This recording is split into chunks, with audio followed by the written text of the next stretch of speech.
Hello बच्चों, कैसे हैं आप। मैं व्योमकेश, आपका मैथ एजुकेटर। आज हम लोग आर्या रिवीजन प्लेटफॉर्म में पहला चैप्टर संख्या पद्धति, जो क्लास 9th में नंबर सिस्टम के नाम से संख्या पद्धति यानी नंबर सिस्टम को आज डिस्कशन करेंगे। तो चलिए पहले चैप्टर का रिव्यू लेते हैं कि क्या पढ़ना है। आइए, सबसे पहले तो इस चैप्टर में हम लोगों को सबसे पहले पढ़ना है अध्याय अवलोकन के आधार पर कि ये जो चैप्टर है इसमें हम सबसे पहले संख्या पद्धति क्या है वो पढ़ेंगे।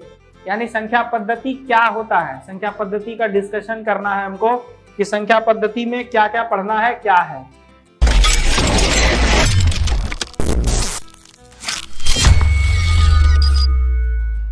पूरा चैप्टर का डिस्कशन होगा। इसके बाद जो है संख्या पद्धति में जो सेकंड पॉइंट है मेरा, वो परिमेय संख्या के बारे में पढ़ना है। यानी परिमेय संख्या जो कक्षा 8, 7 और 6 में आप पढ़ चुके हैं कि एक ऐसा भिन्न जो p/q के फॉर्म में यानी p/q के रूप में व्यक्त किया जाता है, जहां p और q पूर्णांक होते हुए जहां q नहीं होता है 0 के बराबर, यानी q 0 के बराबर नहीं होना चाहिए। अपरिमेय संख्या क्या होगा, जिस ऐसी संख्याएं जो हम क्या करते हैं p/q के रूप में प्रदर्शित नहीं कर सकते हैं। ऐसी अपूर्ण वर्गमूल, अपूर्ण घनमूल वाली सारी संख्याएं परिमेय संख्या के रूप में कही जा सकती है।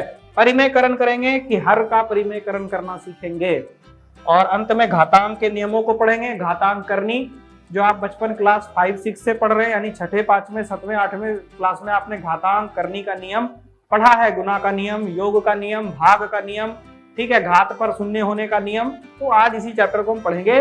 तो चलिए शुरू करते हैं पहला चैप्टर। सबसे पहले कहता है संख्या क्या है। तो संख्या क्या है बच्चों, संख्या से भी पहले जानना पड़ेगा, क्या जानना पड़ेगा कि अंक क्या है। तो चलिए इसमें थोड़ा सा डिटेल समझा जाए। संख्या क्या है यह जानने से पहले जानना पड़ेगा कि अंक क्या है। संख्या किनसे बनता है, अंक से। अंक का अंग्रेजी थोड़ा जान लीजिए, क्या होता है, डिजिट, ठीक है, यानी डिजिट्स होता है। और संख्या को हम बोलते हैं नंबर, ठीक है। दुनिया में असंख्य संख्याओं का निर्माण हम कर सकते हैं इन्हीं अंकों के माध्यम से। यानी अंक जो है वह क्या है, निश्चित है। यानी अंक 0, 1, 2, 3, 4, 5, 6, 7, 8, 9 तक होगा अंक हमारा, ठीक है। यह 9 तक हमारा अंक हो गया, ठीक। और इन्हीं 9 अंकों के आधार पर 0, 1, 2, 3, 4, 5, 6, 7, 8, 9 के आधार पर हम संख्याओं का निर्माण करते हैं। यानी संख्या हो गया 2 पर 1 लगाइए 21, एक संख्या और लगा दीजिए 213, 4 लगा दीजिएगा तो 2134 हो गया। अगर इस पर 5 लगा देंगे तो 21,345 हो गया। और इसमें अगर शून्य लगा देंगे तो 2,13,450 हो गया। यानी कि अंकों के माध्यम से हम संख्या का क्या कर सकते हैं, हम संख्या का निर्माण कर सकते हैं। यानी कि जो अंक है यह सब मेरा पूरा, इसके आधार पर हम नंबर का फॉर्मेशन यानी संख्याओं का निर्माण कर सकते हैं। अब नंबर क्या है, संख्या का डेफिनेशन यानी परिभाषा क्या होगा संख्या का। तो हम कह सकते हैं कि 2 या 2 से अधिक अंकों के सहयोग से या अंकों के सम्मिश्रण से संख्या का निर्माण होता है। यानी कि 2 या 2 से अधिक अंकों के मेल से संख्या का निर्माण करते हैं। आपके सामने हम संख्या और अंक बता दिए। याद रखिएगा बच्चों, अंक जो है निश्चित है दुनिया में। आपके मोबाइल पर जो कीपैड होता है जिस पर आप डायल करते हैं उस पर मात्र 10 ही अंक होता है और एक स्टार होता है, एक हैश होता है। इसे दुनिया का कोनो नंबर कहीं भी डायल हम कर सकते हैं। लेकिन संख्या क्या है, अनिश्चित है। 1 अंक की, 2 अंक की, 3 अंक की, 4 अंक की, 5 अंक की, 10 अंक की, 11 अंक की, 14 अंक की, जितना अंक आप लिख सकते हैं सारी संख्याओं के ही गुण के अंदर आएगा। चलिए, तो संख्या क्या है, हमने आपको बताया कि 2 या 2 से अधिक अंकों के मिश्रण से संख्या का निर्माण होता है, ठीक है। अब क्या कहता है संख्या के प्रकार। अब संख्या के प्रकार आप बचपन से संख्या पढ़ रहे हैं कि बहुत सारी संख्या होती है, जैसे प्राकृत संख्या, पूर्ण संख्या, सम संख्या, विषम संख्या, ठीक है, भाज्य संख्या, अभाज्य संख्या। इतना संख्या अभी आपको जानना है। इसके अलावा जब आप कक्षा 10 में या 9 में पढ़ेंगे तो परिमेय संख्या, अपरिमेय संख्या, पूर्णांक, ये सब इसमें आ जाएगा, संख्या का ही रूप है। तो चलिए यहाँ पर थोड़ा हम डिस्कशन देखें क्या बोल रहा है। वास्तविक संख्या के बारे में सबसे पहले इसी पर चर्चा थोड़ा किया जाए। तो सबसे पहले संख्या का प्रारूप में क्या बताया गया यहाँ पर कि दो टाइप का संख्या बता रहा है। एक बताया वास्तविक संख्या, दूसरा बताया अवास्तविक संख्या। अब वास्तविक संख्या और अवास्तविक संख्या के बीच का भी बात हम आपको समझाएंगे। वास्तविक संख्या यानी ऐसी संख्याएं जिसका समूल रूप से एक परिभाषा और जिसका जो निरूपण है वह संख्या रेखा के आधार पर हम करके उसको प्रदर्शित करेंगे, जिसमें कई प्रकार की संख्याएं हैं, जैसे सम संख्या यानी कि इवन नंबर, ठीक है, सम संख्या यानी कि इवन नंबर, ऐसी संख्याएं जो दो से पूर्णतया विभाज्य हो जाए यानी भाग लग जाए जो दो से, या जिसके अंत में 0, 1, 2, 3, 4, 5, 6, 7, 8, 9 अगर इस तरह का हम लिख रहे हैं नंबर, तो हमको यह पता करना होगा कि यदि सम संख्या है तो उसके अंत में या वह 2 से विभाज्य हो। तो इसमें 2 से विभाज्य कौन कौन हो सकता है? 2 हो सकता है, 4 होगा, 6 होगा, 8 होगा। तो यहाँ पर क्या नियम बताए कि जिसके अंत में अंक क्या होना चाहिए? 0, 2, 4, 6, 8। अगर ऐसा है तो इसका मतलब है कि यह सारी संख्याएं क्या है? सम संख्या का प्रारूप में है। यानी कहने का अर्थ है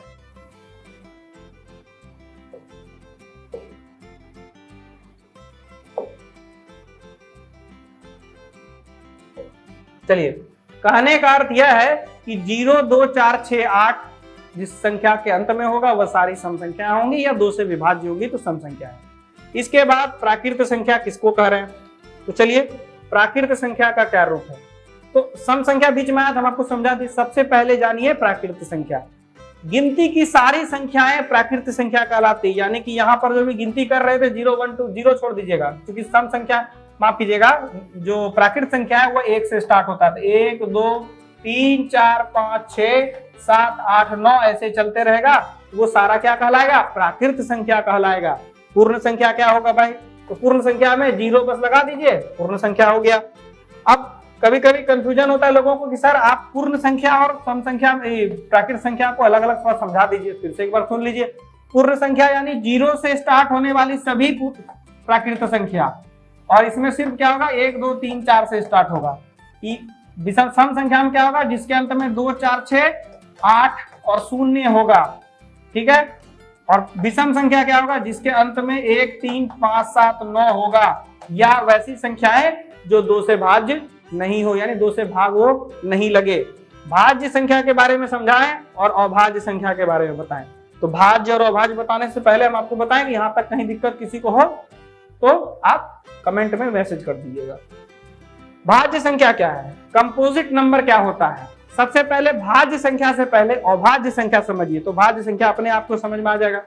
तो अभाज्य संख्या का मतलब क्या है? तो देखिए अभाज्य संख्या किसको कह रहे हैं? अभाज्य नाम से ही पता चलता है ऐसा संख्या जिसका भाग नहीं लगा सके, यानी जो भाग नहीं दे सकेंगे। यानी ऐसी संख्या जिसका स्वयं एवं एक से ही भाग या भाज्य हो, भाग लगे या भाज्य हो, एक ही बात है। यानी अगर 2 ले रहे हैं तो सिर्फ 2 से लगेगा और 1 के पहाड़ा में आ जाएगा 2, आएगा ना? 2 से लगेगा या 1 के पहाड़ा में आ जाएगा। लेकिन 1 कभी भी अभाज्य संख्या नहीं है, क्योंकि 1 पर यह नियम काम नहीं करेगा, क्योंकि 1 से खुद लग रहा है और फिर 1 के टेबल में आता है, ऐसा नियम नहीं है। 2 से काम करेगा। 2 के अलावा अगर हम आपको पूछे कि कौन सा नंबर हो सकता है, तो 3, 5, 7, 9, क्या 9 है?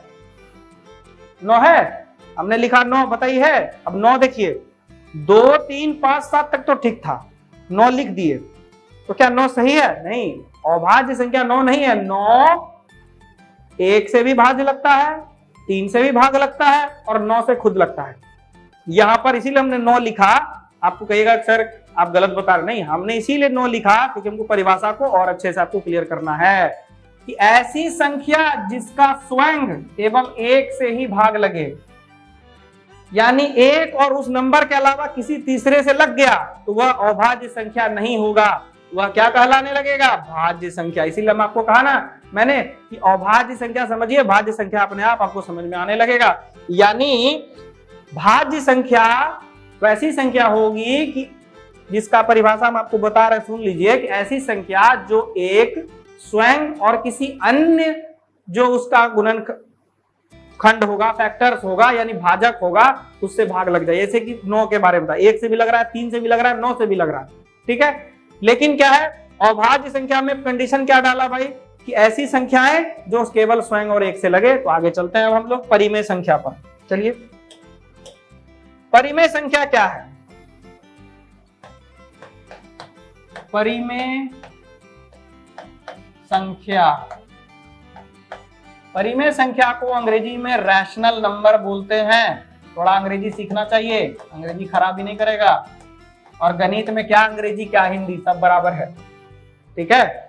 तो परिमेय संख्या का परिभाषा अभी हम आपको फिर वहां डिटेल में चैप्टर में बताएंगे। परिमेय संख्या का अर्थ क्या हुआ, कि ऐसी संख्याएं या ऐसा भिन्न जिसको हम p/q के माध्यम से निरूपित कर सकें, प्रदर्शित कर सकें, यानी p/q के फॉर्म में हम उसको क्या कर सकें, लिख सके। जैसे p/q लिखा हुआ है ना, p/q लिखे, ठीक है।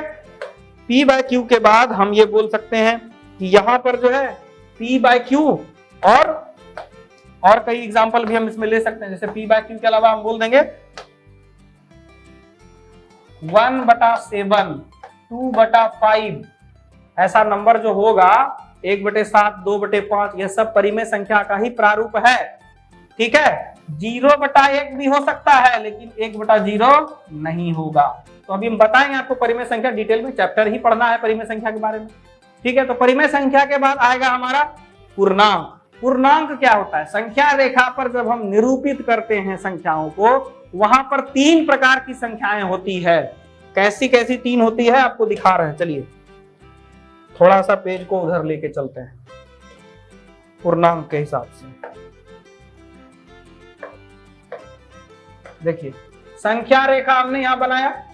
अब संख्या रेखा पर संख्याओं का निरूपण होगा, तो बीच में 0, इधर 1, इधर 2, इधर 3, इधर 4, इधर 5, इधर -1, इधर -2, इधर -3, इधर -4, -5, ठीक है। यह क्या हो गया, 1 से 5 तक जो वैल्यू है वह धनात्मक हो गया, यानी कि 0 के दाईं ओर, यानी दाहिनी ओर पॉजिटिव नंबर यानी सकारात्मक मान वाला, धनात्मक मान वाला है। किस ओर? दाहिने ओर। और 0 के बाएं ओर जितनी भी संख्याएं हैं वह सब क्या है, नकारात्मक है। धनात्मक और नकारात्मक, यानी इसका मान माइनस में होगा, निगेटिव है, और उधर वाला मान सब पॉजिटिव में है। और 0 जो है वह ना तो सकारात्मक है, यानी ना तो धनात्मक संख्या है, ना तो क्या है, नकारात्मक संख्या है। वह एक अस्थिर है, उदासीन संख्या हम उसको कह सकते हैं। शून्य को उदासीन संख्या भी कहा जा सकता है, या न्यूट्रल नंबर कह सकते हैं। नेचुरल नंबर नहीं कह रहे, न्यूट्रल, ना प्लस में है ना माइनस में, बीच में 0। तो इंटीजर्स क्या है कि पूर्णांक हम उनको कहेंगे जो धनात्मक, शून्य और ऋणात्मक संख्याओं के मेल से जो बनता है वह सारा पूर्णांक कहलाता है। संख्या रेखा पर आपको हमेशा यह मिलेगा। चलिए अब इसके बाद दूसरा पार्ट जो यहां से चल रहे हैं, अवास्तविक संख्या पर चलेंगे। अपरिमेय संख्या क्या होता है, तो चलिए बताते हैं अपरिमेय संख्या क्या होता है। अपरिमेय संख्या क्या होगा? ऐसी संख्याएं जिसको हम p/q के फॉर्म में नहीं कन्वर्ट कर सके, यानी p/q के फॉर्म में p/q के रूप में हम नहीं प्रदर्शित कर सके, सारी अवास्तविक संख्या कहलाएगी। अपरिमेय संख्या यहां पर हो जाएगा। जैसे 0.1, 0, फिर 1 00, 1 000, 1 पर 4 0, या फिर हम क्या कर सकते हैं 0.11 0, 111 0, 4 बार 1 0, ऐसी संख्याएं अपरिमेय संख्या कहला सकती हैं। एक ये हो गया। दूसरा पार्ट इसका होगा कि वे सभी अपूर्ण वर्गमूल, सभी अपूर्ण वर्गमूल, अपूर्ण वर्गमूल का मतलब होगा कि जिसका वर्गमूल नहीं निकाल सकते। जैसे 7 का वर्गमूल पॉइंट में आ जाएगा, यानी दशमलव में आ जाएगा। तो यह भी क्या है, एक अपरिमेय संख्या है। हम 12 का घनमूल निकाल लेंगे, 12 का घनमूल नहीं निकलेगा, ठीक है। यह भी क्या है, एक अपरिमेय संख्या। यानी अपरिमेय संख्या कई प्रकार के होते हैं, अपूर्ण वर्गमूल, अपूर्ण घनमूल, और इस प्रकार की संख्याएं क्या कहलाती है, अपरिमेय संख्या कहलाती है। तो इस तरह से पूरा इस पाठ का आपको समझ में आ गया कि संख्या क्या है। दो या दो से अधिक मिश्रण अंकों के मिश्रण से संख्या का निर्माण होता है। संख्या में संख्या के प्रकार को बता दिए, सारा क्लियर हो गया। सम संख्या का पूरा डिटेल आप समझ गए, से लेकर के पूर्णांक तक आपको पूरा डिटेल हम समझा दिए। अब आगे चलते हैं नेक्स्ट पेज में। आइए, अब हमारा यहां से चैप्टर स्टार्ट हो रहा है बच्चों। परिमेय संख्या क्या है, क्या है, परिमेय संख्या के बारे में अब यहां से हम लोगों को पढ़ना है। क्या पढ़ना है, परिमेय संख्या क्या है। परिमेय संख्या ऐसी संख्या जो P बाय Q के रूप में निर्देशित की जाए या दिखा दी जाए, प्रदर्शित कर सके। जैसे यहाँ पर देखिए एग्जाम्पल लिखा हुआ है 4/7, 5/1, 8/7। कोई आदमी लिखना चाहेगा कि सर थोड़ा सा ये लिखिए ना, 4/7 लिखा हुआ है ना, 5/1 और 8/7। तो एक काम कीजिए सर, 0/1 होता है क्या, एकदम होता है। 2/0 होता है क्या, नहीं होगा। लेकिन 0/2 होगा। अब क्यों होगा और क्यों नहीं होगा, उसके पीछे का तर्क समझिए। हमने क्या कहा कि ऐसी संख्याएं जो P बाय के रूप में प्रदर्शित की गई और जहां P और Q एक पूर्णांक है, पूर्णांक आपको बता ही दी हम अभी, पूर्णांक का परिभाषा जान ही गए, धनात्मक, ऋणात्मक और शून्य से बनने वाली सारी संख्याएं पूर्णांक के समूह में रखी जाती है। और क्या बोला, एवं Q 0 के बराबर नहीं होना चाहिए, यानी Q 0 के बराबर नहीं होना चाहिए। उदाहरण यहाँ पर लिखा हुआ है, यानी Q नीचे वाला हुआ ना जी, ये क्यों Q हुआ, देखिए ये P अब बाय Q, देखिए ये Q है ना, ये 0 के बराबर होंगे यहाँ पर, इसीलिए ये क्या नहीं होगा, ये परिमेय संख्या नहीं होगा। तो परिमेय संख्या के बारे में आप समझ गए। अब परिमेय संख्या में, परिमेय संख्या का संख्या रेखा पर निरूपण होगा, यानी परिमेय संख्या को हम संख्या रेखा पर कैसे प्रदर्शित करेंगे। यहाँ पर अगला पाठ वही है कि परिमेय संख्या का संख्या रेखा पर निरूपण कैसे होगा। संख्या रेखा क्या है बच्चों, पहले आप उसको देख लीजिए। देखिए संख्या रेखा हम यहाँ पर एक बनाते हैं ताकि आपको समझ में अच्छे से आ जाए। ये हुआ एक संख्या रेखा। अब संख्या रेखा पर दो तरफ से हम इसको लगाए यहाँ पर, ठीक। अब बीच में आप 0 ले लीजिए। अब संख्या रेखा इसी को कहते हैं, एक तरफ धनात्मक यानी दाहिनी ओर अभी क्या होगा, धनात्मक होगा। तो ठीक है, दाहिनी ओर धनात्मक 1 2 3 4 5 ये धनात्मक हो गया। इधर -1 -2 -3 -4 -5। अब ये सारा वैल्यू जो लिखा हुआ आप देख रहे हैं, ये सारा वैल्यू क्या है, यहां से लेके यहां तक ये सारी संख्याएं नकारात्मक यानी निगेटिव है, और यहां से यहां तक सारा संख्या क्या है, धनात्मक यानी पॉजिटिव है। बीच में बच गया 0, शून्य ना तो धनात्मक है ना तो ऋणात्मक है। पूर्णांक का भी डेफिनेशन में बताया। यही हुआ संख्या रेखा। अब संख्या रेखा पर परिमेय संख्या का निरूपण हम कैसे करेंगे। परिमेय संख्या का निरूपण का मतलब हो गया कि परिमेय संख्या को हम किस प्रकार प्रदर्शित करेंगे। यहाँ पर तो परिमेय संख्या का परिभाषा तो पढ़ लिया। मान लीजिए 7/4 लिखा हुआ है या 2/3 लिखा हुआ है, इसको हमको संख्या रेखा पर निरूपित करना है यानी दिखाना है। कैसे आप दिखाइएगा, तो चलिए दिखाते हैं।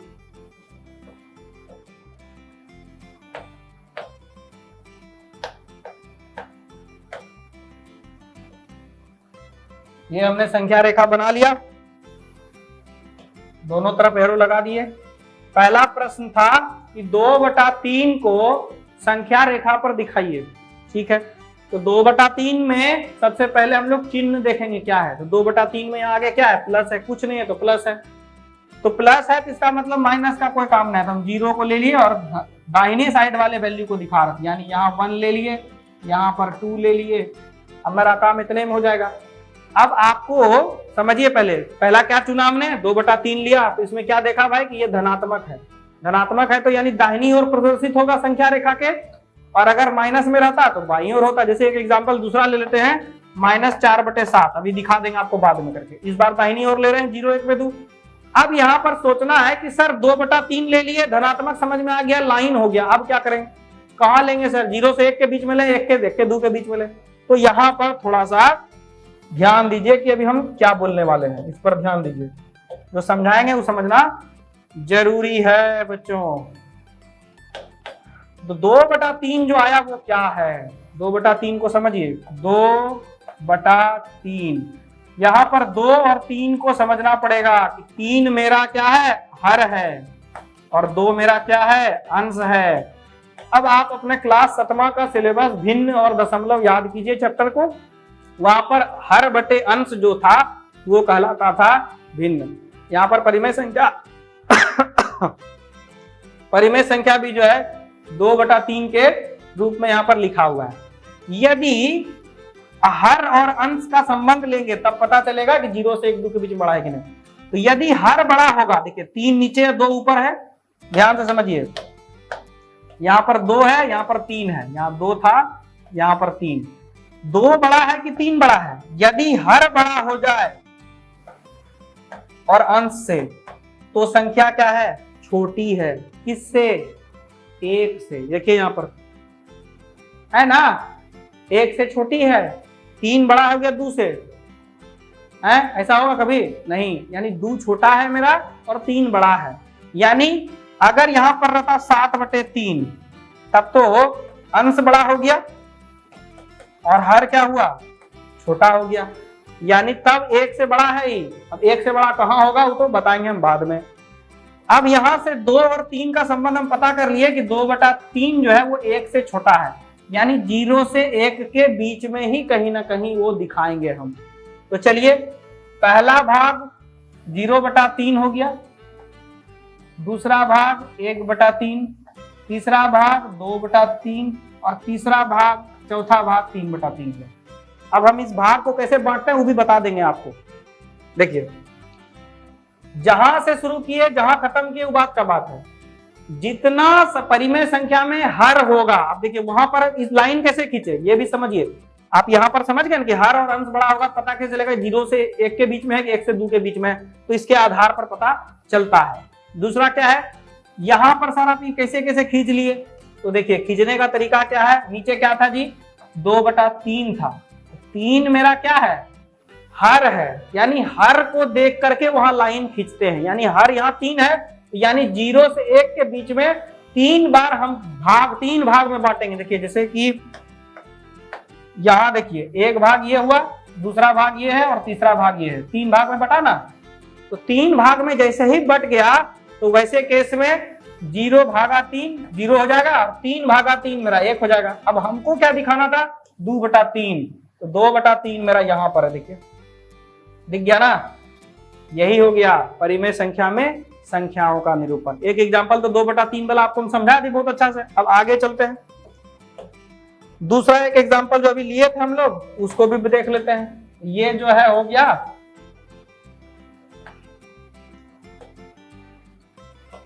ठीक है, और इस बार मेरा एग्जांपल है -4/7।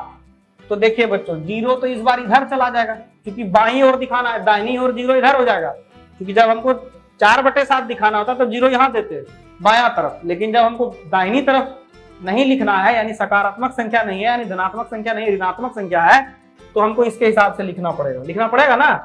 तो 4/7 जो है अब कैसे लिखेंगे, तो यहां पर लाइन बांट रहे हैं, 1 2 3 और 4। अभी हमने आपको क्या कहा कि ये भी पता कीजिए कि कहां पर होगा। तो यहां पर देखिए हर और अंश का मान क्या है, यहां पर अंश के रूप में 4 दिया हुआ है और हर के रूप में 7 दिया हुआ है। अब थोड़ा संबंध लगाइए, हर बड़ा कि अंश बड़ा, तो 4/7 में मेरा नीचे वाला हर बड़ा हो गया, अंश क्या हुआ, छोटा हो गया। तो उस आधार पर ये 1 के बीच में होगा या 1 के बाहर होगा। तो अभी तो 4/7 मेरा क्या हो गया, यहाँ पर हर जो है बड़ा हो जाने के कारण संख्या 1 से छोटी हो गई, इसलिए 0 से 1 के बीच में। अब 4 कैसे होगा, तो आपको क्या बोले थे कि 7 दिया हुआ है नीचे में, उसको 7 भाग में बांटना पड़ेगा। तो चलिए थोड़ा सा हम बड़ा बना दें ताकि कंफ्यूजन नहीं हो, ठीक है। देखिए 0 था ना, तो यहां पर 1 ले लेते हैं, यहां पर हम 1 लिए ना। अब उसको 7 भाग में बांटना है, तो पहला हो जाएगा 0/7, दूसरा लीजिएगा तो -1/7, तीसरा लीजिएगा तो 2/7 माइनस में, फिर आ जाएगा -3/7, फिर आएगा अपना 4/7, फिर आएगा -5/7, और फिर आएगा -6/7, और फिर आएगा -7/7, यहाँ -1 हो जाएगा। क्योंकि 1 नहीं ले रहे हैं, समझाने में छूट गया, माइनस का वैल्यू है तो माइनस ही लेंगे, यहाँ पर -1 हो जाएगा, क्योंकि उधर 1 प्लस में था ना, 1 प्लस में था इसलिए प्लस लिए थे, तो प्लस लिखे नहीं, तो यहाँ पर 1 समझाने में वो माइनस छूट गया, ऐसा नहीं समझिएगा कि हम गलत बता दिए। अब हमारा वैल्यू यहाँ -7/7, यानी 1 पर क्या आया वैल्यू -7/7, कटेगा कितना -1, और 6/7 5/7, तो हमारा जो मान दिखाना था वो क्या है 4/7, देखिए यहाँ पर आ गया ना। तो इसी तरह आप अपने घर पर बहुत सारा परिमेय संख्या का निरूपण संख्या रेखा पर कर सकते हैं। नेक्स्ट पार्ट अब हम लोग चलेंगे अगला, परिमेय संख्या ज्ञात करने की विधि। अब परिमेय संख्या के बारे में अब हम पढ़ेंगे। तो परिमेय संख्या तो सारा पढ़ लिए, परिमेय संख्या आप कैसे निकालते हैं वो भी देखते हैं। तो परिमेय संख्या ज्ञात करना है, मान लीजिए दिया हुआ है 2/5 और 3/5, कहेगा इसके बीच में एक तो संख्या बताइए जो परिमेय संख्या होगा, एक हो, दोनों के बीच में, जैसे 2/5 हो गया और 3/5 है, कहेगा इसके बीच में एक परिमेय संख्या बता दीजिए जो इसके बीच का होगा। तो आपको परिमेय संख्या जब एक को निकालने देगा तो आसानी से आप निकाल सकते हैं, दोनों को जोड़ के 2 से भाग दे दीजिए, यानी 2/5 जोड़ 3/5 और फिर 1/2 से भाग दे दीजिए, तो 2 3 कितना हुआ 2 3 5/5, कट कुट के 1/2, 1/2 इसके बीच का भाग होगा एक, ठीक है, 1/2 हो जाएगा। यानी कि परिमेय संख्या के बीच में परिमेय संख्या ज्ञात कर सकते हैं। दूसरा एक परिमेय संख्या 4 एवं 5 के बीच में मान लीजिए निकालना है, आप कुछ मत कीजिए, 4 जोड़ 5/2 कर दीजिए, 9/2 हो गया 4.5, है ना, है। अब आगे चलते हैं। तो परिमेय दो परिमेय संख्या के बीच एक परिमेय संख्या ज्ञात करने के लिए हम क्या करते हैं, चलिए क्या करते हैं बता देते हैं। यदि a और b 2 परिमेय संख्या है और उसके बीच में हमको एक परिमेय संख्या ज्ञात करना है, बस दोनों को जोड़ के 2 से भाग कर दीजिए, तो जो मेरा मूल परिमेय संख्या निकालना है वो निकल जाएगा मेरा। औसत के आधार पर हम इसको निकालते हैं। उदाहरण के लिए 4 एवं 7, उसके बीच में एक परिमेय संख्या पता करना है। तो आप कुछ मत कीजिए, 4 जोड़ 7 बटे 2 कर दीजिए, तो 11/2 यानी कि 5.5। 5.5 जो हुआ मेरा क्या हुआ 5.5 जो है मेरा वह एक परिमेय संख्या है जो 4 एवं 7 के बीच में। और एक तो निकालते हैं 3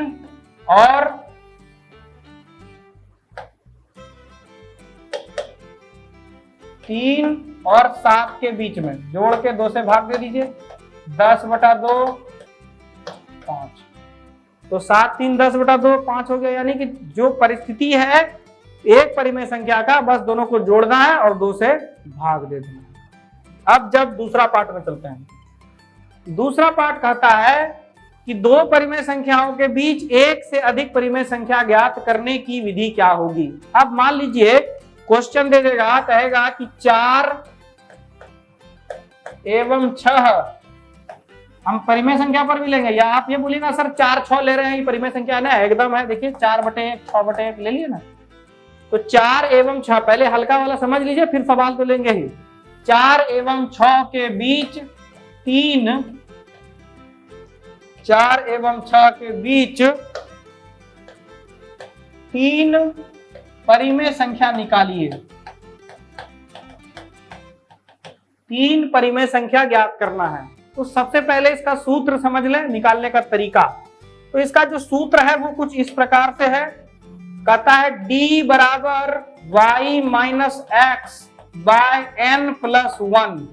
ये इसका एक सूत्र हम आपको दे रहे हैं कि पहले सर्वांतर निकालना है हमको, d जो है अंतर निकालना है y और x के बीच का, जहां y x से बड़ा होगा, यानी कि 4 एवं 6 में मेरा y कौन होगा बच्चों?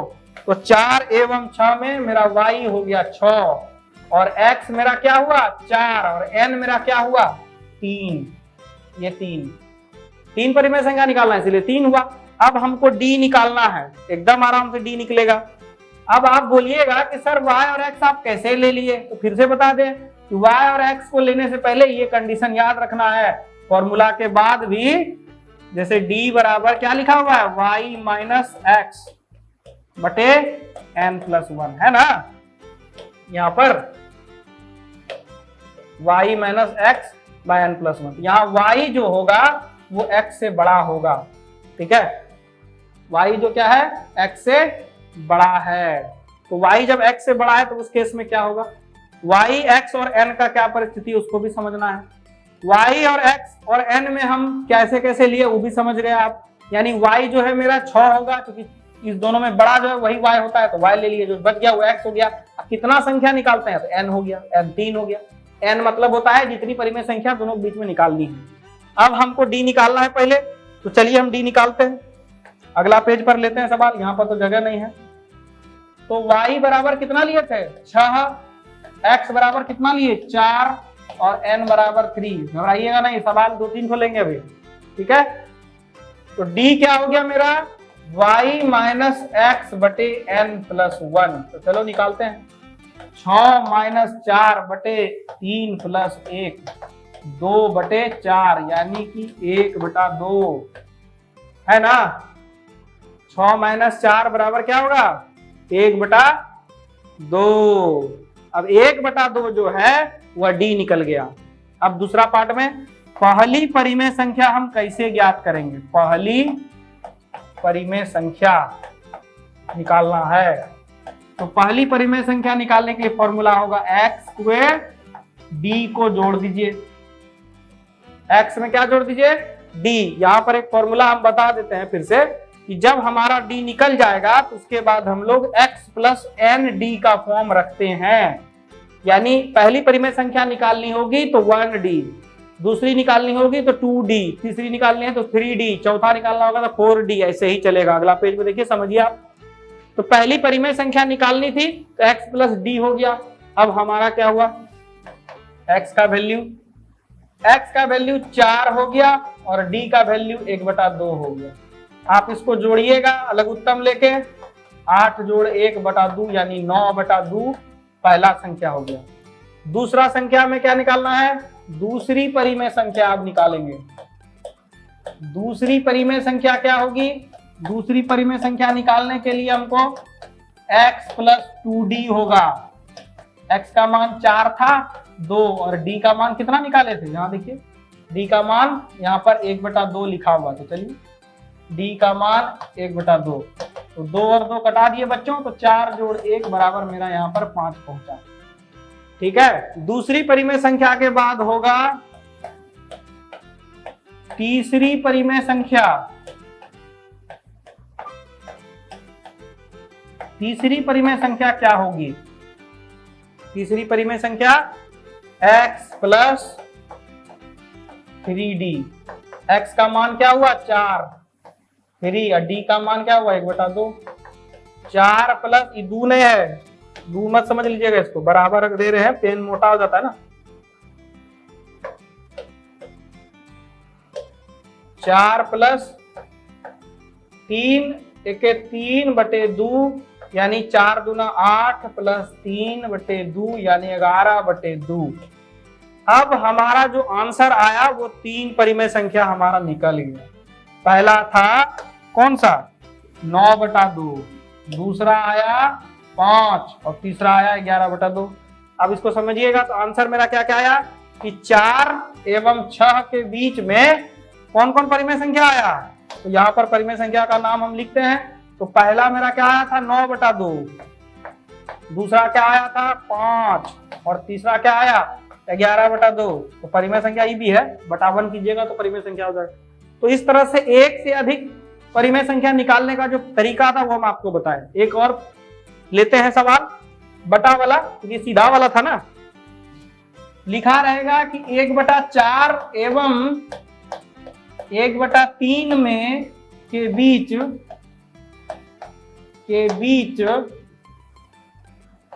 5 परिमेय संख्या निकालिए।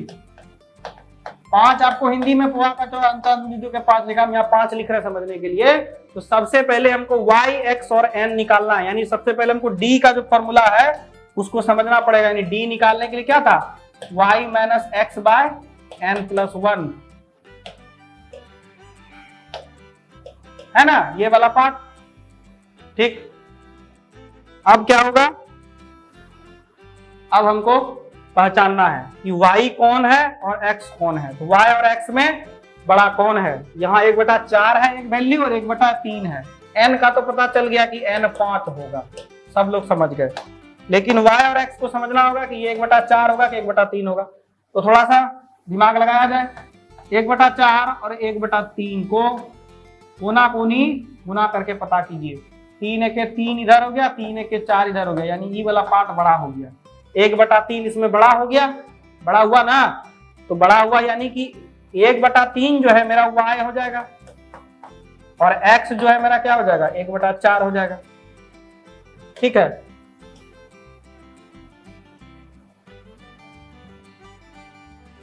अब हमको d निकालना है, चलिए निकालते हैं। d बराबर y माइनस एक्स बटे n प्लस 1। तो चलिए y का मान कितना मेरा, y का मान मेरा है 1/3 माइनस 1/4, ब्रैकेट कर दीजिए। अब बटा n प्लस 1 है तो थोड़ा सा नीचे करें इसको।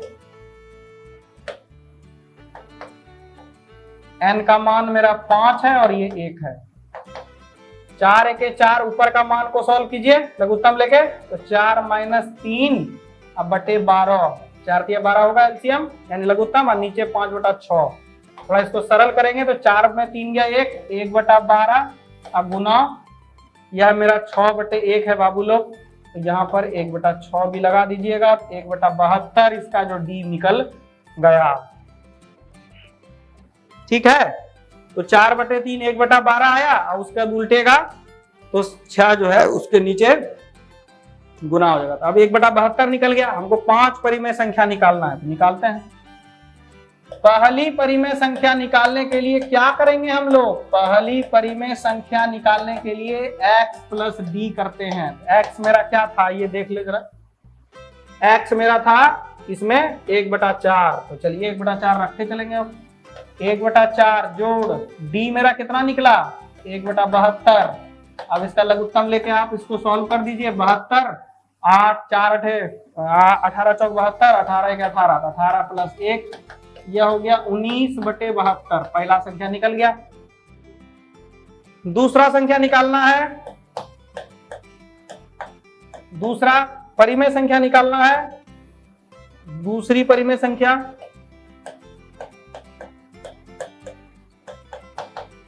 x प्लस क्या करेंगे 2d करेंगे। तो x का मान 1/4 2 और d का मान 1/72। लघुत्तम ले लीजिए, यहाँ पर हम इधर ही ले लेते हैं, सीधा सीधा ले लेंगे अच्छा रहेगा। तो 72 हो जाएगा। फिर से लघुत्तम 4 18 और यहाँ पर 2 था तो 20/72, दूसरा भी निकल गया। ठीक है, अब तीसरा पर चलते हैं। तीसरा मेरा कैसे निकलेगा, तीसरी परिमेय संख्या, तीसरी परिमेय संख्या x प्लस 3d। x का मान 1/4, 3d का मान 1/72। आपको आराम से सर कहेगा सर आप बोर्ड ने हमको लोग को नहीं देख रहे हैं, हम सवाल बना रहे हैं बच्चों, इसीलिए बोर्ड आपको देख नहीं सकते। यहाँ पर क्योंकि कैलकुलेशन है ना, 72 लिख के यहाँ पर फिर क्या हुआ 18 लिखे। अब 18 के बाद फिर क्या होगा 3 यहाँ दे दिए तो जोड़ के 21/72 होगा। अगले पेज में चौथा निकालेंगे। चौथी संख्या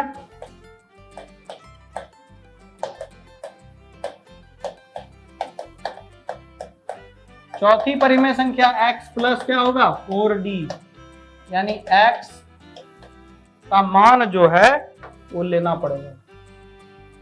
देखिए x का मान 1/4 था और d का मान 1/72, तो यहाँ पर 72 हो गया लघुत्तम, यहाँ पर हो गया 18 जोड़ 4/22/72। आप इसको कटा भी सकते हैं, 11/36 हो जाएगा। और पांचवी संख्या निकालेंगे हम लोग, पांचवी संख्या, पांचवी परिमेय संख्या क्या होगा, x प्लस 5d, x का मान 1/4, 5d का मान 1/72, तो 72 यहाँ आ गया पूरा, और यहाँ पर हो गया 18 और फिर इधर हो जाएगा 5, जोड़ देंगे 23/72।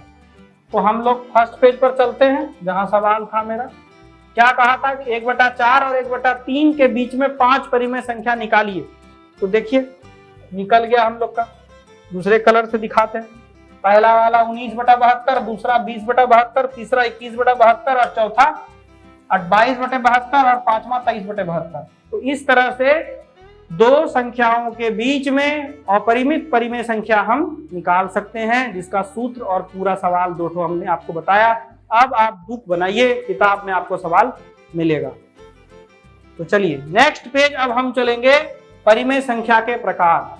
तो परिमेय संख्या के प्रकार को समझने से पहले थोड़ा सा बता दें कि शांत परिमेय संख्या और आवर्ती परिमेय संख्या क्या होता है। सबसे पहले यही समझना है। बहुत लोगों को लगता है कि सर शांत और अशांत एक साथ बताइए। अरे शांत और अशांत दोनों एक ही हिस्सा नहीं है, और परिमेय संख्या के रूप में आएगा। जैसे हम आपको इसके आगे का स्लाइड दिखाते हैं, वहां समझिएगा। और परिमेय संख्या क्या है, और परिमेय संख्या के रूप में उसको दिखाना है यहाँ पर देखिए। और शांत और अनावर्ती है ना, दो ठो, शांत का उल्टा अशांत और आवर्ती का उल्टा अनावर्ती, और परिमेय संख्या के प्रकार में देख रहे हैं आप। तो चलते हैं अगला पार्ट, जहां हम लोग डिस्कशन कर रहे हैं वहां चलते हैं। तो शांत परिमेय संख्या किसको कहते हैं, पहले ही भी समझना पड़ेगा। शांत परिमेय संख्या बताने के लिए एक पेज लेते हैं, उसी पे बताएंगे आपको। शांत परिमेय संख्या, शांत परिमेय संख्या जिसको कि अंग्रेजी में टर्मिनेटिंग कहते हैं, अंग्रेजी भी जानना चाहिए, टर्मिनेटिंग रैशनल नंबर। सर अंग्रेजी काहे लिखते हैं बीच में, अरे अंग्रेजी लिखते हैं खराबी थोड़े करेगा। आप 11th-12th में जाइएगा, वहां पर इंग्लिश में बहुत सारा चीज आने लगेगा, तो आप क्या कहेगा, हम अंग्रेजी में नहीं पढ़ेंगे। खैर अलग बात है, आपके जैसे भी पढ़िए, आपका, हमको तो हिंदी इंग्लिश में कोई दिक्कत नहीं है। आप जिस माध्यम में पढ़ते हैं कोई प्रॉब्लम नहीं। हम इंग्लिश मीडियम वाला बैच को पढ़ा रहे हैं, हिंदी मीडियम वाले बैच को पढ़ा रहे हैं, हम सबको पढ़ा, उर्दू पूछेगा उसको बता देंगे, लेकिन जानना चाहिए जानकारी के लिए। शांत परिमेय संख्या क्या है, टर्मिनेटिंग किसको कहते हैं। अब कहता है कि ऐसा परिमेय संख्या जो p/q के फॉर्म में, यानी p/q के रूप में तो हो, लेकिन जहां q जो होगा वो 2m और 5n के प्रारूप में हो। प्रारूप यानी कि 2 और 5n के फैक्टर्स, फैक्टर का मतलब होता है गुणज के रूप में। यानी कि जब हम संख्या चेक करेंगे कि जैसे 7/24 दे दिया, या 1/8 दे दिया, या 1/80 दे दिया। एग्जाम्पल ध्यान दीजिए, उदाहरण 7/24 जैसे दिया तो हम पता कर लेंगे कि ये 7/24 जो है कैसे है, क्या है भाई। तो 7/24 में सीधा सीधा तुरंत 24 का अभाज्य गुणनखंड से निकाल लीजिए मान 2 कि कौन कौन सा इसमें गुणज आ रहा है। तो देखिए 2 तो आ गया, लेकिन 3 आ रहा है, इसका मतलब नहीं होगा। अकेले 2 आ जाएगा चलेगा, ठीक है। एक और उदाहरण ले लेते हैं, 1/125, ठीक है। अकेले 2 का गुणज या 2 के पहाड़ा का आ जाएगा चलेगा। जैसे 8 वाला को देखिएगा तो क्या है, 1/2 का क्यूब हो जाएगा। तो यहाँ पर दूसरा संख्या नहीं ना आया, तो ये हो जाएगा शांत परिमेय संख्या। फिर 1/80 ले रहे तो पहले 1/25 देख लीजिए। 1/25 में 1 का 5 का क्यूब होता है 25, 125।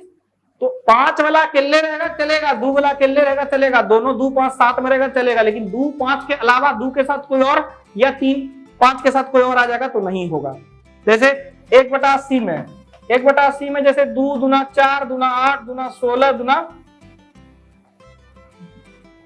2 दूना 4 दूना 8 दूना 16 गुना 5 80। तो देखिए यहाँ पर क्या आया, 2 पे पावर 4 और 5 पे पावर 1 आया। तो यहाँ पर ये मेरा क्या है, शांत परिमेय संख्या हुआ।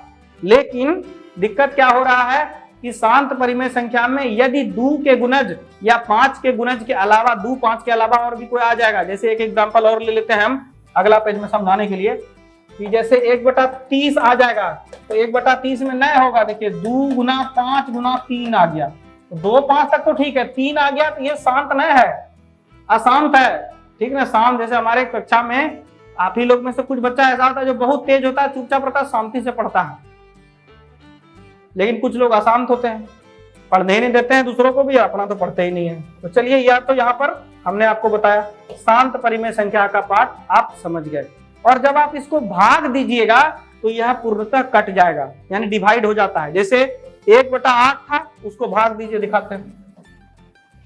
1/8 जो है, इसको 8 से 1 को भाग दीजिए, एकदम आराम से होगा। 0 दशमलव लगाए 0, फिर 8 के 8 लगा 2 दशमलव दिया 0, 8 दूना 16, 16 लग गया, 4 0, 8 पंचे 40, 40, ठीक है।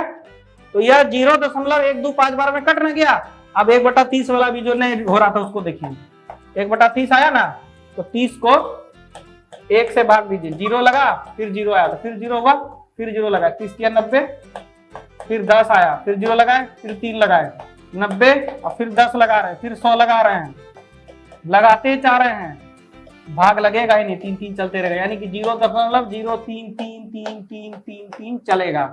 तो यह नहीं हुआ क्या, शांत परिमेय संख्या, ठीक है। आगे का पाठ चलते हैं, अशांत को बताएंगे अब थोड़ा, चलिए। तो दूसरा पाठ क्या था इसमें पीपीटी में, देखिए, ऐसी संख्या जो कि p बाय q के रूप में हो जहां पूर्णतः विभाज्य संख्या प्राप्त ना हो। या ये लिखने में थोड़ा मिस्टेक कर दिया है पीपीटी बनाने वाला, यहाँ अर्थ क्या लिखा हुआ है कि ऐसी संख्या जो p बाय q के प्रारूप में हो जहां p एवं q पूर्णतः विभाज्य संख्या ना प्राप्त करें। जैसे 1/3, अभी जैसे 1/30 ले रहे थे ना, 1/30 लिए, वो भाग लगते रहेगा, कटेगा नहीं कभी। तो आवर्ती परिमेय संख्या यानी रेकरिंग जिसको हम बोलते हैं, उसका मतलब यही है कि जब अंश से हर को भाग देते हैं, यानी भाग देने की परिस्थिति शुरू होती है, तो ऐसे हालत में हम क्या करते हैं, आवर्ती संख्या का मान हो जाता है क्या, देखिए, आवर्ती वाले को एक बार अच्छा समझ लीजिए सब लोग। आवर्ती को हम लोग कहते हैं रेकरिंग रैशनल नंबर, आवर्ती परिमेय संख्या। आवर्ती में होता है 1/3, 0.3333 चलते रहेगा, खत्म नहीं होगा, यानी इसको 0.3 पर क्या देना होगा, आवर्ती का चिन्ह। ये आवर्ती का चिन्ह है, यानी रेकरिंग का सिंबल, ठीक है।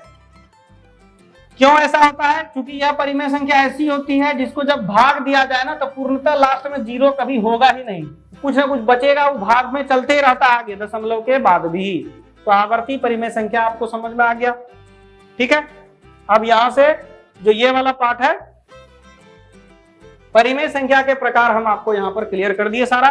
अब नेक्स्ट स्लाइड जो हमारा है उस पर चलेंगे।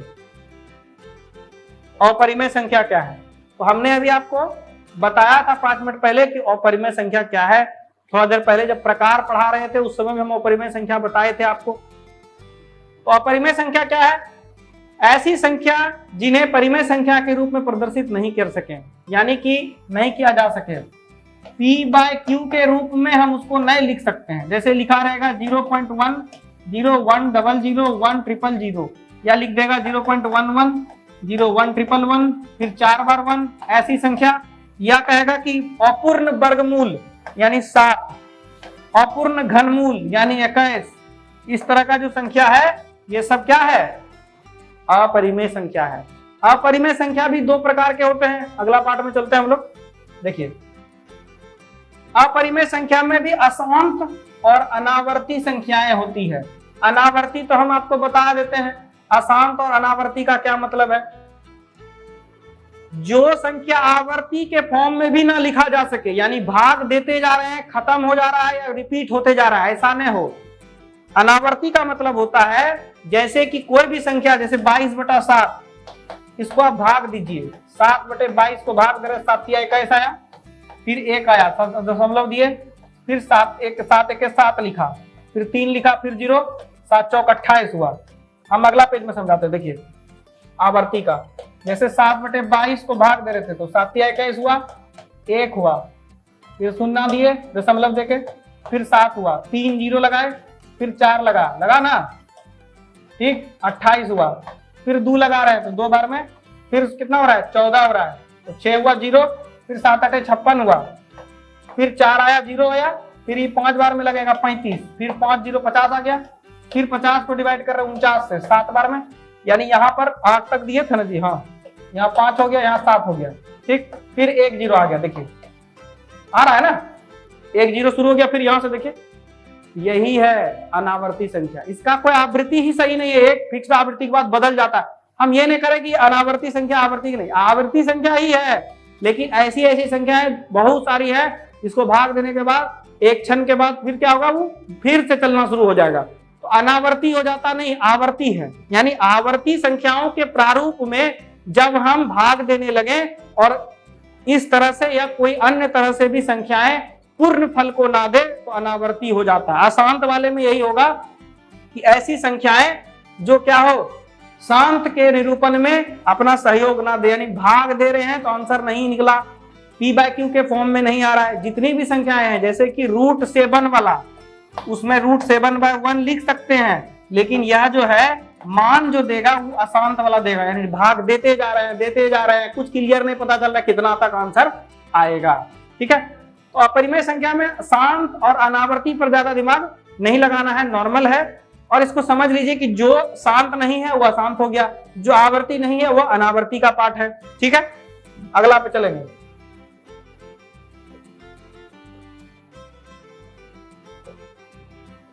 अब परिमेय संख्या की भाषा के आधार पर गुणधर्म क्या है, अपरिमेय संख्या के आधार पर। अब अपरिमेय संख्या वाला गुणधर्म बताना, यानी देखिए अब हम लोग डिस्कशन करेंगे अपरिमेय संख्या का परिभाषा के आधार पर जो गुणधर्म होता है, यानी कि प्रॉपर्टी क्या है। ऑब्जेक्टिव क्वेश्चन आपको परीक्षा में पूछ सकता है या कहीं पर भी, तो कहता है यहाँ पर पहला पार्ट में कि अपरिमेय संख्या का योग क्या होगा, यानी दो अपरिमेय संख्याओं को जोड़ने पर क्या मिलेगा।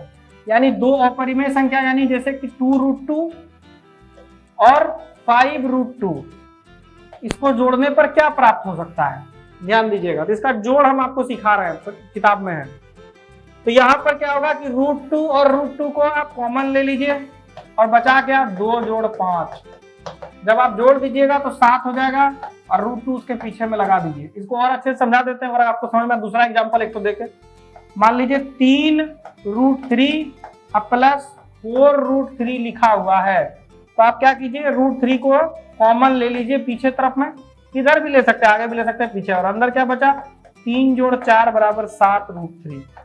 अब समझना होगा इसमें कि इसका एक गुणधर्म यानी प्रॉपर्टी, इसका एक क्या कहा कि यदि दो संख्याओं अपरिमेय संख्याओं को जोड़ेंगे तो वहां पर अपरिमेय संख्या भी मिल सकता है और परिमेय संख्या भी हमको मिल सकता है, दोनों चीज होगा। तो अपरिमेय संख्या को जोड़ने पर यहाँ अपरिमेय संख्या हमको भी मिला। इसके बाद इसमें क्या होगा कि जैसे 2√2 है अब प्लस 1/√2 करना है, इस तरह से करेंगे। तो जब जोड़िएगा तो एक वैल्यू रूट में ही आएगा सारा आंसर और अपरिमेय संख्या हो, तो दो अपरिमेय संख्या को जोड़ने पर अपरिमेय संख्या और परिमेय संख्या दोनों प्राप्त होते हैं, ठीक है। अगला पार्ट चलेंगे कि दो अपरिमेय संख्याओं का अंतर क्या होगा। अंतर भी अपरिमेय संख्या ही मिलता है या कभी कभी परिमेय भी हो जाता है, जैसे 7√3 माइनस 4√3, तो 7 माइनस 4 अंदर में और √3 को थोड़ा बाहर कर दीजिए, 3√3, ठीक है, 3√3 हुआ। तो 3√3 जो है वह मेरा क्या हुआ, एक अपरिमेय संख्या है। यानी दो अपरिमेय संख्याओं को जब हम घटाएंगे तो वहां एक अपरिमेय संख्या मिल रहा है हमको। इसके बाद तीसरा पॉइंट जो आएगा इसमें, अपरिमेय संख्याओं का गुणनफल क्या होगा। अपरिमेय संख्याओं का गुणनफल में परिमेय संख्या भी मिल सकता है, अपरिमेय संख्या भी मिल सकता है। जैसे 5√2 अगुना 10√2, तो 10 पचे 50 और √2 गुना √2, तो 2 हो गया 100 आंसर। दूसरा पार्ट आप समझिएगा, 5√2 अगुना 10 खाली करेंगे तो 5 दहे 50, 50√2 जो है, यहाँ एक परिमेय संख्या मिला, यहाँ पर एक अपरिमेय संख्या मिली। तो दो संख्याओं का गुना भी कैसे कर रहे हैं आपको सिखा दिए, जोड़े कैसे, घटाए कैसे, वो सब भी बता रहे हैं। अब भाग पर चलेंगे। लास्ट भाग क्या होता है। अब दो संख्याओं का भागफल, मान लीजिए कि 7√3 अब भागा √3 हो जाए,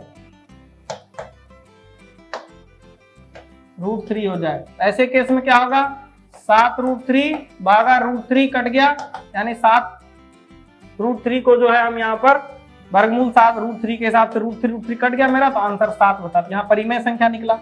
और परिमेय संख्या भी निकाल सकते हैं। कैसे होगा, जैसे लिखा रहेगा 8√12 भागा 2√2 लिखा हुआ है ना, इसको भाग दे सकते हैं। कैसे, 8√12 बटे 2√2 को आराम से कटाएंगे, 2 चौकी 8 कट गया, और 4√12 बटे √2 लिखा हुआ है, इसको आराम से कटा सकते हैं। √12 को गुणनखंड कर लीजिएगा, आंसर बनेगा। देखिए 4 2 गुना 3 बटे √2, तो 4 गुना √6 गुना √2 बटे √2 कट गया, तो 4√6 इसका आंसर बन गया। देखिए यहाँ पर एक अपरिमेय संख्या मिल रहा है, यहाँ पर एक परिमेय संख्या मिल रहा है। तो दो अपरिमेय संख्याओं का गुणनफल, भागफल, योगफल और घटाव यानी अंतर, सारा जो है परिमेय और अपरिमेय दोनों को दे सकता है। यहाँ पर यह गुणधर्म खत्म हो गया। अब अगला पार्ट में चलेंगे कि परिमेयकरण क्या है। देखिए यहाँ पर हाईलाइट किया हुआ है, परिमेयकरण क्या है। परिमेयकरण को समझना पड़ेगा। कहता है जब एक व्यंजक के हर में वर्गमूल वाला एक पद होता है, वर्गमूल वाला एक पद, जैसे 7 भागा बटे √2, देखिए वर्गमूल वाला पद आ गया, तो इन्हें एक ऐसे तुल्य व्यंजक में है जिसका हर एक परिमेय संख्या है, रूपांतरित करने की क्रियाविधि को हर परिमेयकरण कहते हैं। ठीक है, यानी कि √2 जो लिखा हुआ है, इसका रूट नीचे से आप हटा दीजिए, यानी कि जो √2 है उसको √2 से ऊपर नीचे गुना कर दीजिएगा, तो 7√2 अब बटे 2। अब यहां मेरा आंसर हो गया कि 2 जो है मेरा पूर्ण रूप से परिमेय संख्या के रूप में, हर जो है नीचे वाला, ये ऊपर अंश और नीचे हर में से क्या हो गया, वास्तविक संख्या आ गया, यानी हर जो है परिमेय संख्या के उस रूप में आ गया जहां पर करनी चिन्ह हट गया। करनी चिन्ह, ये रूट का जो वैल्यू है ना, ये इसी को हम कहते हैं करनी चिन्ह, यानी कि चिन्ह जो है वर्गमूल का या घनमूल का वो गायब हो गया। जैसे कहीं पर एग्जांपल लिख देगा 5/√3 प्लस √2 यानी 5 बटे √3, तो इसको क्या करना है हमको, √3 माइनस √2/√3 माइनस √2 से गुना भाग कर देंगे। तो ऊपर वाला पार्ट में क्या हो जाएगा, 5√3 माइनस √2, और नीचे हो जाएगा √3 का स्क्वायर माइनस √2 का स्क्वायर। यहाँ पर हो जाएगा 5√3 माइनस 5√2 अब बटे 3 माइनस 2, यानी 5√3 माइनस 5√2 बटे 1, यानी आंसर यही हो गया। 1 आ गया नीचे मेरा हर का परिमेयकरण, यानी कि परिमेयकरण वह प्रक्रिया है जब किसी संख्या में हर जो है यानी नीचे वाला करनी चिन्ह यानी वर्गमूल के आधार पर हो। यानी वर्गमूल तो यानी नॉर्मल लैंग्वेज लिखा हुआ है, वर्गमूल का मतलब यहाँ पर करनी चिन्ह होता है। करनी चिन्ह किसको कहता है, हम यहाँ लिखते हैं, ध्यान दीजिए, ये जो रूट है ना इसको बोलते हैं करनी चिन्ह, या यहाँ पर जो है ये क्यूब रूट हो गया, हुआ ना, इससे हटाने की क्रिया है। जैसे यहाँ पर भी एग्जांपल दिए थे 7 बटे √2 वाला, यहाँ √2 से जब ऊपर नीचे कर रहे थे तो 7√2 बटे 2, ये 2 मेरा सही हो गया। इस तरह से क्या हुआ, यह जो हर परिमेयकरण हो गया। आगे चलते हैं, समझाते हैं कि इस पर कुछ सवाल बनाने के लिए आएगा। तो कैसे सवाल होता है, देखिए परिमेयकरण का जो सवाल है इसमें पहला सवाल यह होगा कि लिख देगा कि 5 बटे √7 माइनस √2 का परिमेयकरण कीजिए, परिमेयकरण करें, आएगा ना। तो हम इसको कैसे बनाएंगे, तो सीधा सीधा है कि जिस मान को करना है, जैसे 5 बटे √7 माइनस √2 गुना √7 प्लस √2 बाय √7 प्लस √2, यानी यहाँ जो मान लिखा है सेम वहां पर विपरीत चिन्ह के आधार पर उसके अंश और हर से उसको हम गुना कर रहे हैं। अगला स्टेप क्या हो जाएगा, 5√7 प्लस √2 बटे, नीचे देखिए √7 माइनस √2 और √7 प्लस √2, यानी कि a² माइनस b² के फॉर्मूला पर यह आ रहा है। यानी अब हो गया 5√7 प्लस 5√2, √7 का वैल्यू 7 माइनस 2, तो 5√7 प्लस 5√2 बटे 7 माइनस 2, 5। अब इन दोनों से 5 कॉमन ले लीजिएगा तो √7 प्लस √2 अब बटे 5 है तो 5 5 कट गया, तो आंसर मेरा यही हो गया √7 प्लस √2 बटे 1। तो 1 आ गया नीचे, यानी हर का क्या हुआ, परिमेयकरण हो गया। इस पर एक और सवाल है दूसरे टाइप का, वो देखिए, कहेगा 5 बटे √3 माइनस √2, ठीक है, और माइनस √7, या 7 वाला पार्ट हम आपको बाद में बताएंगे। देखिए दूसरा पार्ट लेते हैं, जो सवाल हल्का वाला पहले वो लेते हैं, फिर बड़ा वाला बाद में। √3 माइनस √2 में कहेगा कि यहां पर a प्लस b √6 का मान बताइए। कहेगा ये दे देगा और इसके तरफ इधर दे देगा, कहेगा a और b का मान हमको बताइए इसके आधार पर। तो बनाना है, कैसे बनेगा बच्चों, तो देखिए सबसे पहले इसका परिमेयकरण करते जाएंगे। तो 5 बटे √3 माइनस √2, इधर गुना करेंगे √3 प्लस √2 बाय √3 प्लस √2, हुआ ना। अब इसमें क्या होगा कि मेरा जो a प्लस b √6 वाला मान है वो इधर रह जाएगा, ठीक है। अब कैसे रह रहा है उसको ध्यान दीजिएगा। अब इसको जो हम बनाने के वक्त क्या करेंगे, 5√3 प्लस 5√2 को यहीं पर रख दिए बराबर √3 माइनस √2 बाय √3 प्लस √2 में क्या हो जाएगा, √3 का स्क्वायर हो जाएगा माइनस √2 का स्क्वायर हो जाएगा, a प्लस b √6 हो गया। अब 5√3 जो लिखा हुआ है वो अगला पेज पे चलते हैं, यहां पर नहीं बनेगा। 5√3 प्लस 5√2, लास्ट में हम क्या लिखे थे, देखिए लास्ट में लिखे थे √3 माइनस √2, दोनों का स्क्वायर स्क्वायर है, तो √3 का स्क्वायर हो जाएगा 3 माइनस 2, ठीक है, और a प्लस b √6, ठीक। 5√3 प्लस 5√2 बाय 1 बराबर a प्लस b √6। अब हमको मान निकालना है तो निकाल ले जरा, कि आंसर हमारा आया 5√3 प्लस 5√2 बराबर a प्लस b √6। अब मान को बराबर करना है, यह जो मान है इस मान के बराबर हुआ और यह वाला मान इस मान के बराबर है, क्योंकि ये दोनों इक्वेशन क्या है, लास्टली में बराबर प्रूफ हो गया।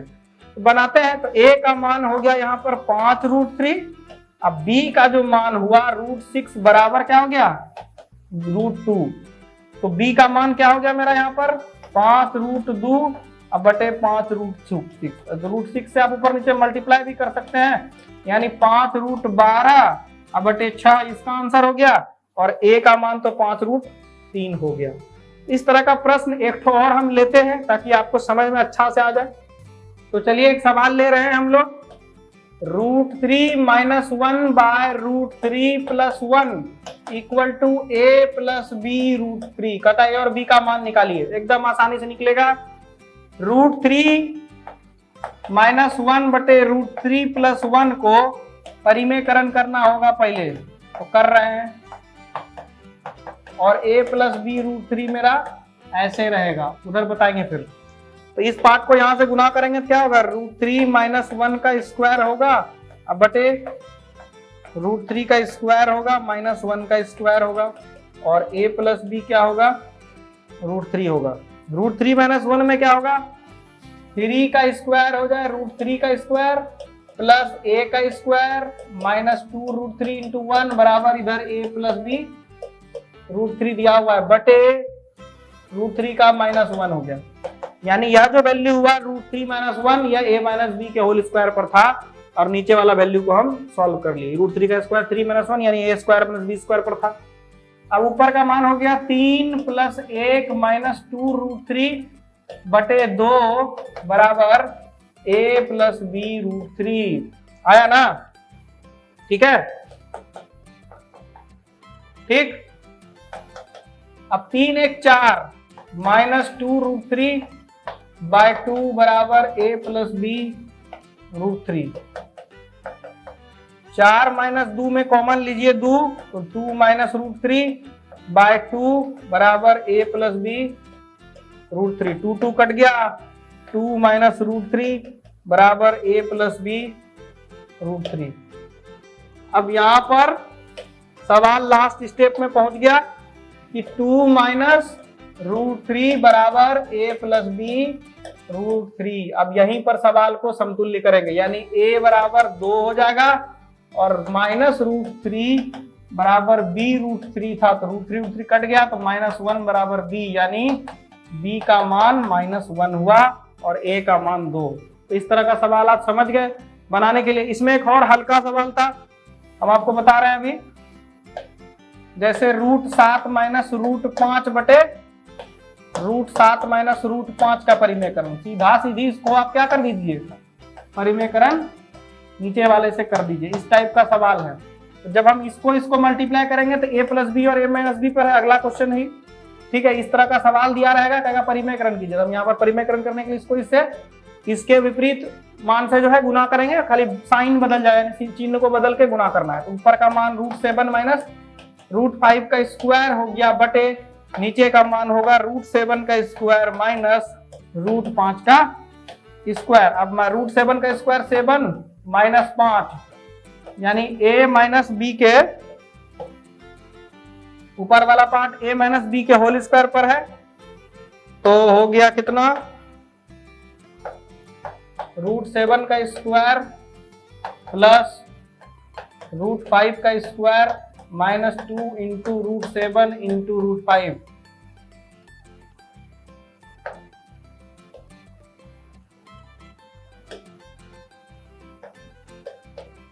और नीचे हो गया 7 माइनस 5। अब सॉल्व कर लीजिएगा, 7 प्लस 5 माइनस 2√35 बटे 2, यही आंसर है। इसको सॉल्व करेंगे तो 12 माइनस 2√35 बटा 2 लास्ट में हो जाएगा।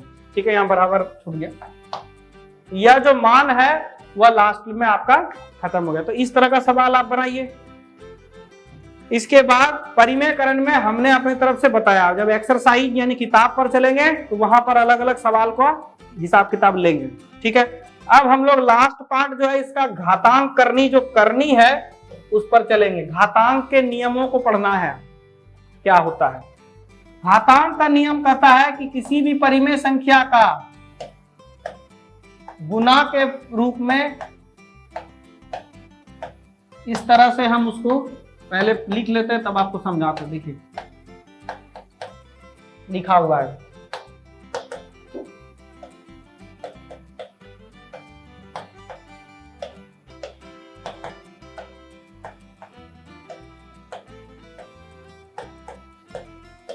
यानी कि a बाय बी एक परिमेय संख्या है जिसका घात m है, और दूसरा है a बाय बी जिसका परिमेय संख्या जिसका घात क्या है, n है। यानी जब घात में आधार समान हो जाए और गुना का रूप रहे तो वहां पर घात में क्या हो जाएगा बच्चों, यहाँ लिखने में थोड़ा सा गलती हो रहा है, इसको ठीक करने दीजिए। क्योंकि एक जैसा कलर है ना, लिखने में गलती हो जा रहा है, इसलिए हम कलर चेंज कर रहे हैं। तो पावर को क्या करेंगे हम लोग, जोड़ देते हैं। यानी कि यदि a पे पावर b पे पावर m है, अब गुना दिया हुआ है a पे पावर a बाय b पे पावर n दिया हुआ है, यानी कि 2 अंक का यदि गुना हो रहा है घात के आधार पर और उसके आधार समान है, घातांक गुना में अगर रहने पर घात को क्या करते हैं, आपस में जोड़ देते हैं। अगर यही चीज दूसरा रहे, a बाय बी पे पावर m है और वो भाग की प्रक्रिया में है, तो a बाय बी पे पावर n से जब इसका हम संबंध लेंगे तो a बाय बी पे पावर क्या हो जाएगा, m माइनस n हो जाएगा। अगला एक पेज में बताते हैं फिर से। देखिए पहला सूत्र क्या आया, a बाय बी पे पावर m था, गुना में a बाय बी पे पावर n था, तो उसका मान हो गया a बाय बी पे पावर, दोनों का घात जोड़ दिए। दूसरा मान था a बाय बी पे पावर m था, भाग होगा यहां पर, ठीक है। भाग होगा तो a बाय बी पे पावर क्या हो गया, n था, तो a बाय बी पे पावर क्या हुआ, m माइनस n था। तीसरा हो जाएगा a बाय बी पे पावर क्या है, m है, और उसी के ऊपर एक पावर दे देंगे n, तो पावर पर पावर होगा, यानी घात पर घात जब होता है तो यहाँ घात गुना हो जाएगी। इसके बाद होगा यदि a बाय बी है और उसका घात का मान 0 हो गया, उसका मान 1 हो जाएगा। यदि a बाय बी है और उस घात पर मान माइनस में है, उसका मान b बटा a पर पावर 1 हो जाएगा। यानी जब घात क्या हो, ऋणात्मक हो, तो उसको हम क्या करते हैं, सीधा सीधी जो मेरा परिमेय संख्या है उसको आप उलट दीजिए, घात क्या हो जाएगा, प्लस हो जाएगा। इस तरह से घात का सारा तरीका हम रूल आपको पढ़ाया। कुछ सवाल ले लेते हैं ताकि आपको समझ में आए। जैसे लिखा रहेगा 2 पर पावर 2 बटा 3 पर पावर 7 गुना 2 बटा 3 पर पावर 4, तो 2 बटा 3 पर पावर कितना, तो दोनों के घात को जोड़ दीजिए, 2 बटा 3 पे पावर 11, है ना। इसी तरह भाग का ले सकते हैं, इसी में उदाहरण में हम भाग ले लेते हैं, ठीक है। तो भाग लेने के बाद यहाँ पर मान बदलेगा, देखिए भाग रहेगा तो क्या करेंगे हम लोग, ये यहाँ पर भाग हो गया, तो यहाँ पर हो जाएगा 7 माइनस 4, यहाँ पर 3 हो गया, हुआ ना। अब इसी पर घात होगा, जैसे 2 बटा 3 पर पावर 7 था और उसके ऊपर मान हो जाएगा 3, तो क्या करेंगे, घात पर घात जब होता है तो वैसे केस में हम घात को गुना कर देते हैं। आधार मेरा 2 बटा 3, 7 गुना 3, 2 बटा 3, 21 आंसर। या दे देता कि 2 बटा 3 और उस पर घात 0, तो क्या हो गया, 2 बटा 3 पर पावर जैसे ही 0 हो जाएगा, तो वैसे केस में क्या करेंगे, हम घात पे जैसे ही 0 देखेंगे वैल्यू, आंसर 1 हो जाएगा। तो इस तरह से घातांक करने का सवाल तो आपको बता दिए। अब थोड़ा सा चेंज होगा, इसमें सवाल का बदलाव होगा। जैसे सवाल दे देगा कि 16 पे पावर 2 बटा 3 है माइनस में, या छोड़िए माइनस फर्स्ट में बताएंगे तो आप लोग कंफ्यूज कर जाइएगा, ठीक है। 16 है 2 बटा 3 पर, अब दूसरा पार्ट आपको सवाल बता रहा है, दूसरा प्रारूप, 16 पे पावर 2 बटा 3 है, तो 16 क्या हुआ, 16 का सबसे पहले हम क्या करेंगे, यहां पर निकालेंगे मान 2 8 2 4 2 2, यानी 2 पे पावर 4 हुआ। यद्यपि ये समझना होगा कि 2 पे पावर 4 और उसके ऊपर पावर 2 बटा 3 है। हमको सॉल्व करना है, हल्का करके निकालना है। 16 इतना बड़ा है, इसको छोटा कर दीजिए। तो जब ये पावर पे पावर होगा, यानी घात पर घात होता है, तो घात से गुना, यानी 2 पे पावर 8 बटा 3, इस तरह का सवाल। इसी में एक सवाल बदल रहे हैं, 125 पर पावर 3 बटा 5, ठीक है। ये 3 बटा 5 दिक्कत हो जाएगा, रुकिए छोटा लेते हैं, 2 बटा 5, ठीक है। अब 125 को आप क्या लिख सकते हैं, 5 पर पावर 3 लिख सकते हैं, और ये हो गया मेरा 2 बटा 5। 5 पर पावर क्या होगा, ये घात पर घात है तो घात का गुना हो जाता है, तो 2 बटा 5 5, और जो है मेरा यहाँ पर 2 आया, तो यह हो गया 5 पे पावर 6 बटा 5। अब दूसरा टाइप का सवाल 100 लेते हैं, रहेगा 32 पर पावर 2 बटा 5, कहेगा इसको भी सॉल्व कीजिए। 32 को जब आप लिखिएगा तो 2 पर पावर 5 होता है, करके दिखाते हैं, और ये 2 बटा 5 हुआ। उस केस में 2 पर पावर 5 गुना 2 बटा 5, 5 5 कट गया, 2 का स्क्वायर हो गया 4 है। 32 निकाल रहे थे हम लोग, तो 2 16, 2 8, 2 4, 2 2। अब ये 2 गुना 2 गुना 2 गुना 2 गुना 2 बराबर 32 हुआ।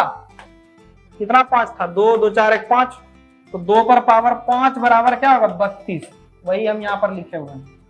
तो इस तरह से घातांक करने का सवाल, यानी घात के नियम को बता के उस पर आपको हम सवाल बता दिए। यहाँ पर आपका पूरा चैप्टर खत्म हो गया। अब अगला क्लास जो होगा उसमें हम लोग एक्सरसाइज यानी अभ्यास पर प्रश्न लेंगे। कई प्रश्न हैं जिसको कि हम यहाँ पर अभी नहीं बताए हैं, वहां पर आपको अगले कक्षा में बताएंगे। तब तक के लिए धन्यवाद बच्चों, और पढ़ते रहिए। कहीं कोई दिक्कत होगा तो ऐप के थ्रू मैसेज कीजिए। धन्यवाद।